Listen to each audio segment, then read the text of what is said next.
Students, today we'll be starting with business studies, chapter number 1, nature and significance of management. You all know what is management all about. Management is all about managing the firm, any commercial organization, whether it is a partnership firm, a proprietorship firm, a company, or any other organization. But mostly, when we discuss of management, we'll be talking of a huge corporate company, a huge financial organization, or huge business firm that needs a pure technical base of management. So let us start this chapter and see the concepts written here. The first thing is concept of management. Management is the process of getting things done with the aim of achieving goals effectively and efficiently.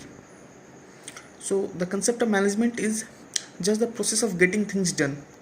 Here we don't need to do the things by our own self. We need to get the things done with the aim of achieving the goals effectively and efficiently. So what do you mean by effectively and efficiently? Effectively means to get the work done in time, and efficiently is to get the work done with least amount of resources used. We need to do the work efficiently, which means the work should be done most efficiently and economically. Efficiently means to do the work with least amount of resources incurred there and economically done. Here the definitions of management is provided to us. There are many definitions. We'll take one. For example, we'll take the definition provided by Robert L. Trulli and M. J. Newport. Management is defined as the process of planning, organizing, actuating, and controlling an organization's operations in order to achieve coordination of human and material resources, essential in effective and efficient attainment of objectives.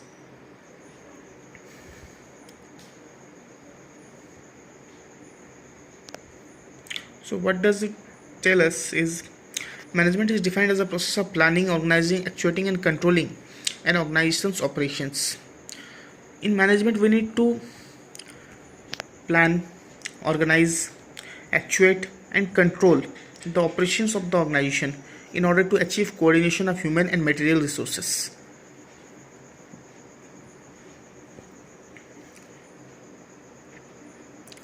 Process is what you know very well. In the definition, there are terms that we need to discuss. That is, number one, process.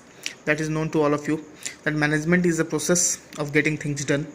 Next is effectiveness and efficiency. Effectiveness is also known to you. Effectiveness is concerned with doing the right task, completing the activities, and achieving the goals. Finish the given task in time. Efficiency is doing the task with minimum cost or by use of minimum resources. The next thing here is we'll see the characteristics of management. As what is the characteristics of management? Number one, management is a goal-oriented process. Like there are many processes, the aim of which are different, but the management is a goal-oriented processes. What does it mean? What goal-oriented process? Here, the primary aim of management is to achieve organizational goal. What may be the organizational goal? The organizational goal may be to earn a huge amount of profit, which may be expressed in monetary terms, to sell a certain number of units of products, or to get a number of subscribers, to sell certain amount of goods, to earn certain amount of profit. This can be the organizational goal. So the management's aim is to get the organization up to that goal. So management is a goal oriented process. Next, management is all pervasive. Pervasive means something that is universally applied, which is applied everywhere. So management is also pervasive. What does it mean? It means management is to be applied in each and every organization. Each and every organization needs management, whether it is in any industry. a trading concern, a production house, a school, a company, an orphanage, an hospital, a clinic, any organization it can be. It needs management. So management is pervasive. Next, management is multidimensional. Management is also a very complex activity. There are many dimensions like management of work, management of people, management of finance, management of operations. So we need to manage each and every activity of the organization. So we also tell management is multidimensional. Next is management is a continuous process. Management goes on without any breaks or gaps. It's not like we need to manage once in a year, once in a month, but it is a continuous process. It will go on without any breaks in between. Next, management is a group activity. A single manager or the director cannot perform the management activity all alone. It is a group activity. Here, we need to cooperate with each other in the organization. The directors must cooperate with the managers with the supervisors with the workers, all the employees, everyone in the organization must cooperate with each other so that the organizational objective can be fulfilled or achieved. So this is what we say management is a group activity. Next, management is a dynamic function. What do you mean by dynamic function? Dynamic function means it changes according to the organization, according to the time, according to the requirement, according to the nature and size of the organization. It keeps on changing. So it is called dynamic. Dynamic is something which changes frequently. So management is also a dynamic function. The activities that the management includes today might not be including tomorrow, because since the business is changing every day, also the management is changing. Next, management is an intangible, invisible, unseen force. Management is intangible. We cannot see the management process. The activity of management cannot be seen. It is invisible, but it exists in all the organizations, whether in small form, in a large form, in active form, or in subconscious form, but it is present in each and every organization. The next topic with us is objectives of management. Here we'll see what are the objectives of management. There are many objectives of management. They are organizational objective, social objective, and personal objective. So the objectives of management has been grouped into three parts: organizational, social, and personal. The first one is organizational or economic objectives. What are the objectives of management in organizational objectives? Number one, survival. The basic objective of any organization is survival. So management ensures the survival of the organization. So how to survive, or how an organization will survive? The first thing to survive is cover the costs that are incurred in any organization. So management's work is to ensure that the costs incurred are recovered. Next is profit. Only survival is not enough. Profit is very essential for any business to continue successfully. The success of the business depends upon its profit. So the management's responsibility is also to ensure to make reasonable amount of profits. Next is the growth. Business organizations not only need to survive and earn profits, but it also needs growth. Growth is also inevitable. We cannot forego growth for any business organization. All the business organizations that exist must ensure that there are growths. Only the management can do that. Social objectives. Apart from commercial objectives or economic objectives, there are social objectives of the business. They are conservation of natural resources, using environment friendly methods of production, providing financial support to the community, providing basic amenities like school and creches to employees, generating employment opportunities to the disadvantaged and sections of the society, contribution towards necessary civic activities, providing quality products at reasonable prices, organizing education and health programs, honest and prompt payment of taxes to the government, not follow unfair trade practices. There are many social objectives of the business organizations, and more or less they need to follow this. This depends upon the honesty and the compliance of law of the organizations, but they need to fulfill the social objectives, and management must ensure that. Next is personal or individual objectives, is the financial needs. The management is also required to see after the financial needs, social needs, and higher level needs of the personal objectives. These are the needs that the management needs to satisfy. Financial needs by giving the salary, perks to the employees, social needs as per peer recognition and dignity of the employees and workers. Next is higher level needs. Higher level needs like personal growth and development. Also, the management must ensure the personal development and growth of its employees. Next, we have importance of management or the advantages of management. Number one, management helps in achieving group goals. For example, if a management in any organization is established, it is only established to achieve the group goals. The primary task of any management of any organization is to achieve the organizational goal. Organizational goal is not a goal of single person. It's not the goal of the owner himself or herself, but it is the goal of the whole organization, whole enterprise. So management helps in achieving the group goals. Management increases efficiency. With proper management, proper planning and uses of resources, efficiency can be increased. Products can be produced with lesser amount of wastage. Wastage can be minimized. Productivity can be increased, and efficiency can be restored in the organization. Next, management creates a dynamic organization. With proper management and proper planning, any organization can become a dynamic organization. It can become self-sustained to changes. It can face changes in the organization, in the business environment.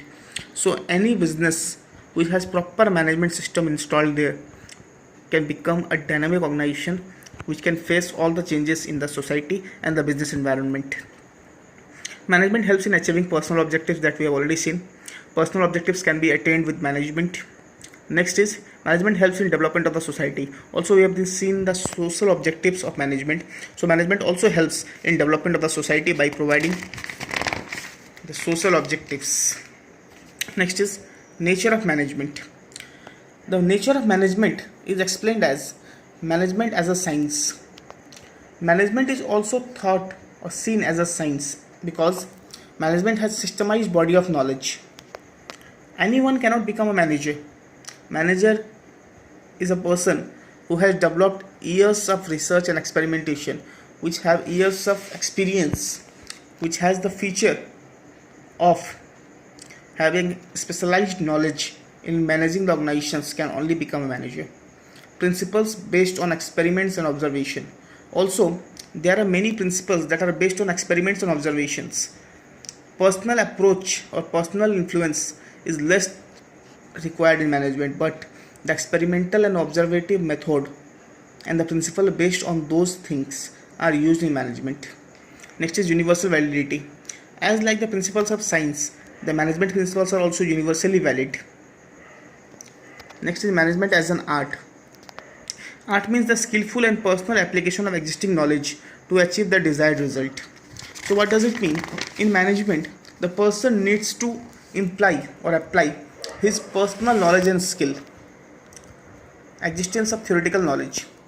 Practical knowledge is something which is called experience and observation, but theoretical knowledge is also needed in an art. Personalized application. Every business is different in its own way, and every manager is also different. So management also includes personalized application of the known concepts and the skills that the managers have. Next is based on practice and creativity. The managers can have their own practice and use their own creative skills to carry out the management process effectively. Next, management as a profession. Nowadays, management has a well-defined body of knowledge. Scholars are studying in various business institutions where management is taught as a profession, like accounting profession, medical profession, legal profession. Management has also become a profession nowadays. Next, restricted entry. Companies nowadays prefer to appoint managers with a degree of MBA, that is Masters in Business Administrations.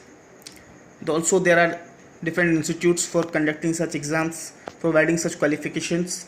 So the entry has been restricted nowadays with proper professional knowledge and skill. Next is professional association, like different associations of different professions, like the bar council for the lawyers, medical councils for the doctors. We also have all India Management Association for the managers. Next is service motive, like other professions, managers all also have a service motive where they need to serve the society and the organization to the best way possible. Next is levels of management. Management generally have three levels, that are top level, middle level, and operational level or the low level.